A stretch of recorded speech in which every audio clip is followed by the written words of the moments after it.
Hey y'all, this is my review for The Real Housewives of New Jersey, episode 7. They keep leaving off on cliffhangers. And by the way, sorry for the late review. I just wanted to get, Miami done and finished. And yeah, let's get into this episode. So we left off on the cliffhanger of Bill leaving after all the guys was jumping on him about his wife. We see that Evan was real rah-rah, but the fact of the matter is, Teresa was the one that started the rumor in the first place. And according to Jennifer, Frank was the one who said he knew the girl. So she was asking him questions. What, am I wrong? Please let me know in the comments. Is he not mad at Frank? Is he not mad at Teresa? Or should he be mad at Joe because of what Teresa was doing, like spreading the rumor around his birthday party?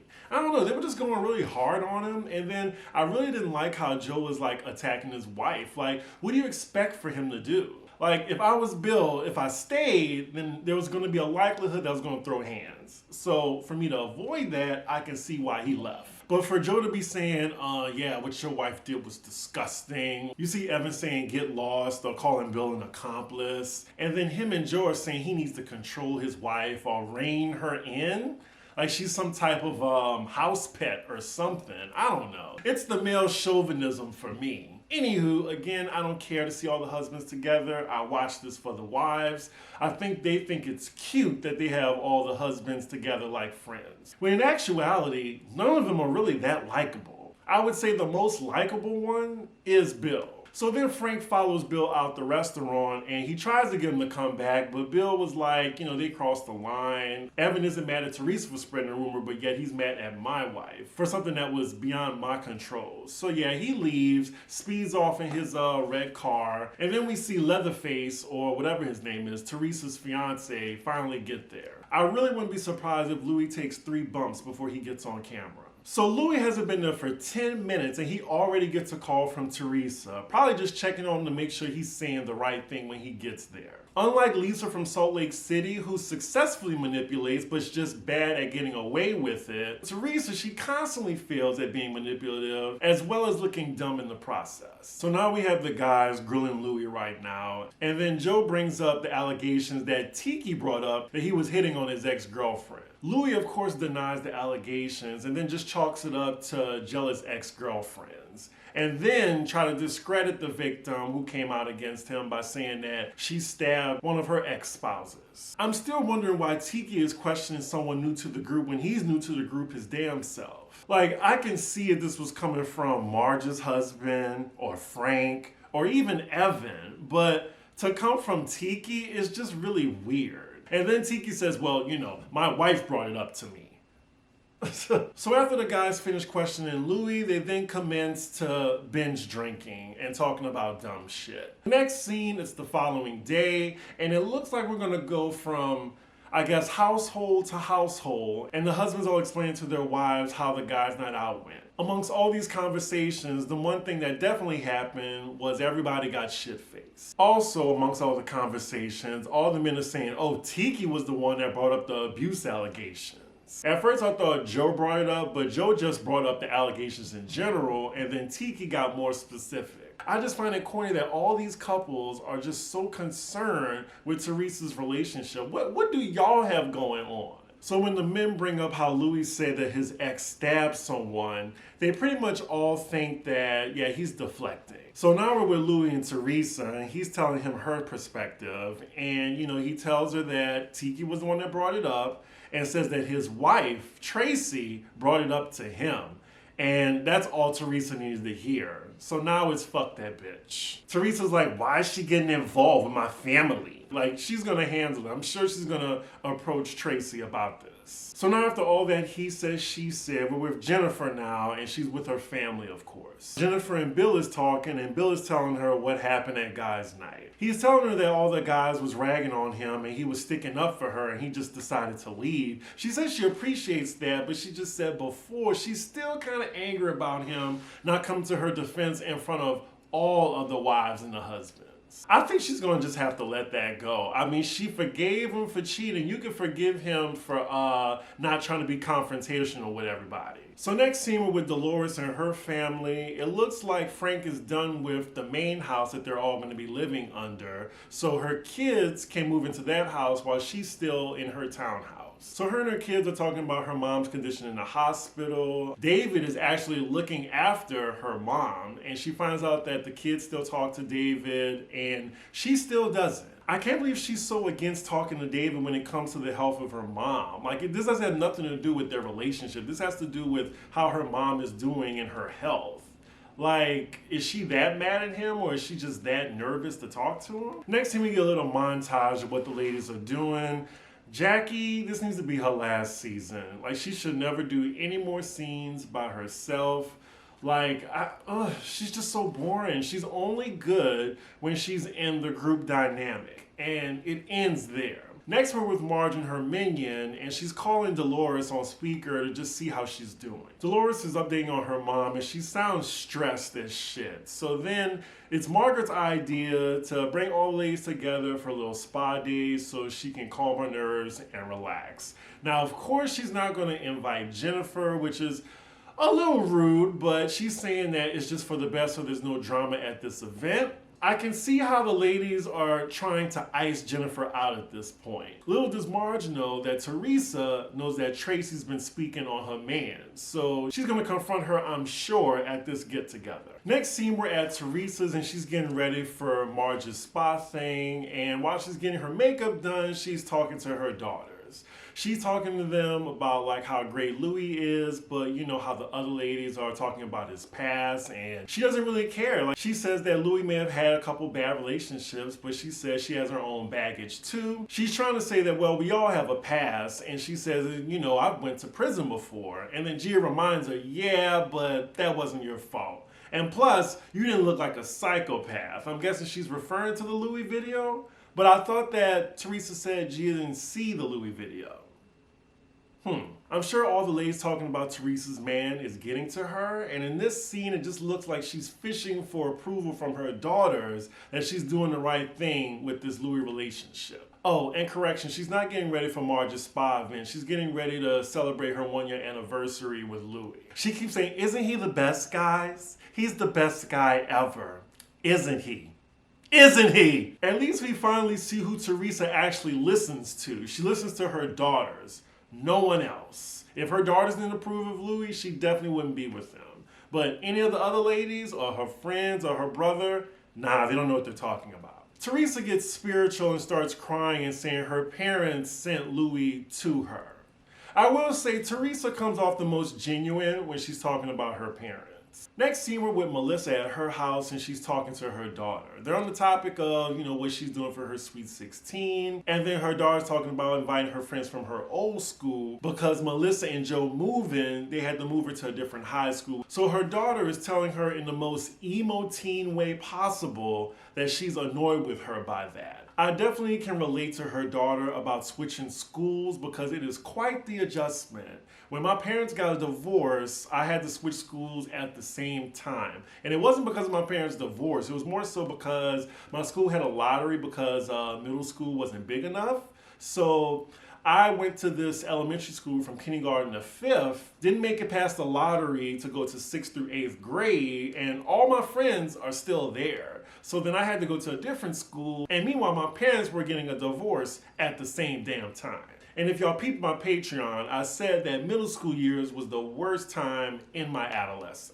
Ooh, so Melissa and her daughter are really having a back and forth right here. She's saying that you didn't even consider my feelings when you made me change schools. I didn't want to do it. And, you know, Melissa's trying to explain to her gently, you know, with the cameras present. And she's also concerned that her daughter quit cheerleading because she had an accident and she doesn't want to do it anymore. And she's like, that is not an option.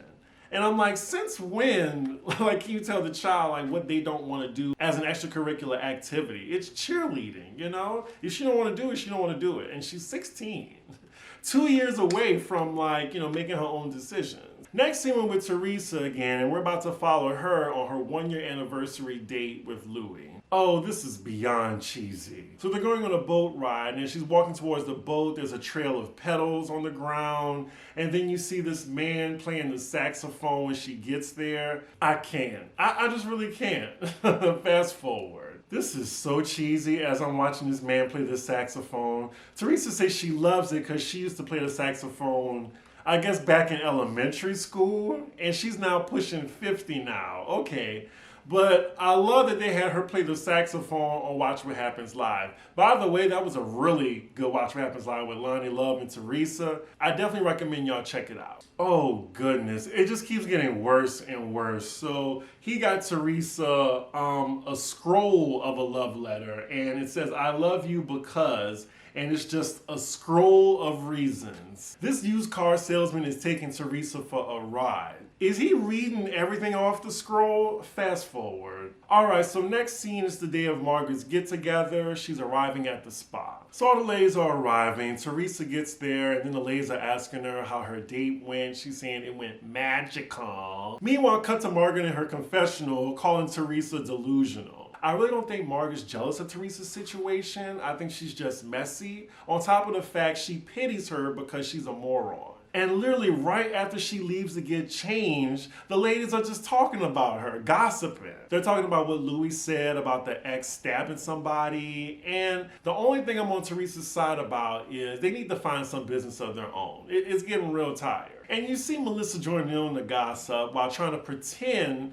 like she doesn't want to bring it up. Like, her and Teresa are not friends. And also what came out after Watch What Happens Live is Teresa said her bridesmaids party is like 8 people and Melissa isn't a part of it. A lot of people were really shocked by that, or just saying like, how could she not do that? And I'm like, they're not friends. They don't even like each other, so why would she want her in her wedding? So now the conversation pivots to Jennifer and, you know, how she wasn't invited to this. And Tracy's like, well, all she needs to do is apologize. All you need to do is just shut up. The only person who has Jennifer's back is Teresa, who thought that Jennifer was coming to the spa day, but just found out that she's not invited. Tracy, again inserting herself in the conversation, says that Jennifer is miserable in her marriage and is projecting. Ooh, Jennifer is gonna tear her up at the reunion. I just know it, because old girl is definitely throwing stones in a glass house. Let us not forget that she is Tiki's mistress that he married while he was cheating on his wife that was pregnant. I'm just basing it on what I've seen, and he wasn't defending her. I just feel really bad that all the ladies are against Jennifer right now. Teresa says she wants to confront Tracy about how her husband brought up Louis' abuse allegations, but she says Dolores' day, she doesn't want to cause any drama, so she's going to save it for another time. So Jackie, Dolores, and Teresa separate from the ladies to do their spa activities, and then we're left with the other ladies pretty much gossiping about nothing, and then Melissa's talking about her daughter. Fast forward again. So the other ladies get back in the main room after they're finished, and now Margaret, Melissa, and Tracy, they separate off to do their spa activities. Now we're left with Teresa, Dolores, and Jackie talking. And Teresa brings up Tracy, just getting the feel of what the other ladies feel about her. And then she says, I think she's too much. And she says she doesn't like how she's getting into everybody's business. And I kind of agree with Teresa. Like, she's coming off a little bit more desperate than concerned. She's trying to insert herself in people's business instead of like genuinely making connections first. So it looks like Teresa couldn't wait till another day to discuss Tracy's husband Tiki bringing up Louis' allegations. So she's telling the ladies that she's very annoyed with her by that. Cut to the room Tracy's in with the other ladies, and she's like, do you think Teresa knows about guys' night and how Tiki brought it up? Of course she does. Teresa says she even gives an unsolicited opinion on Jennifer, and she hasn't really met her. Jackie brings up that Jennifer done a lot of mean things, and Teresa says, well, so does Margaret. As Margaret and the other ladies are walking back to them, and I'm guessing Margaret heard her name, she's like, oh, what's going on? But instead of them talking about Tracy, they're still talking about Jennifer. And then Dolores brings up that she actually met with Jennifer and is just saying how hurt she is because she has to tell everybody about this affair. She tried to make it a secret. And again, the other ladies, Melissa, Margaret, and Jackie, they don't give a fuck. They're just like, well, she said all these mean things. She deserves it. I thought Margaret and Jennifer Ben hashed this out, but again, we are beating the dead horse. And speaking of which, now we're with Jennifer again because she's being iced out, so we gotta check on what she's doing now. Oh, she's with her brother. Oh my God. Okay, fine, I'll watch it. The gist of their conversation is she's telling her brother that she told their mom about Bill's affair. Her mom is more so mad at Margaret than she is with Bill. And she also thinks that her mom really isn't blaming Bill for it because in her mind, it's like she thinks that's just what men do. As for Jennifer, it seems like she's still feeling some contention in her marriage towards her husband. Now that these wounds have been reopened, she has to tell everybody about this. I definitely think that her and her husband need to invest in couples counseling before they get a divorce. I just don't understand how people go on reality shows and expect for their secrets not to come out. It's going to come out. Someone's going to do some digging. People you've messed with in the past, they're going to talk. I mean, just look at Louis. Jennifer also tells her brother that she won't be like her mom, staying in a marriage she feels she's trapped in for 50 years like she did. So then her brother asks her, do you think things between you and Bill will return to the way they were before? Then she says she doesn't know. And that is where the episode ends, followed by the mid-season trailer already. I'm guessing this is going to be maybe a 14, 15 episode season. Hopefully with just a 2-part reunion. I don't see us needing 3 so far.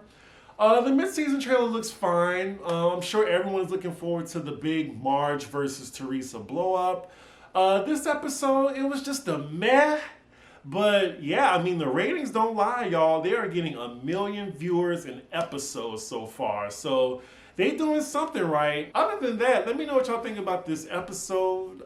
Do y'all feel sorry for Jennifer? I mean, are y'all fine with her being iced out? And also, how do y'all feel about Tracy and Tiki just putting their nose in everybody's business? Anywho, make sure y'all like, comment, and subscribe, and I will see y'all for the next episode. Bye.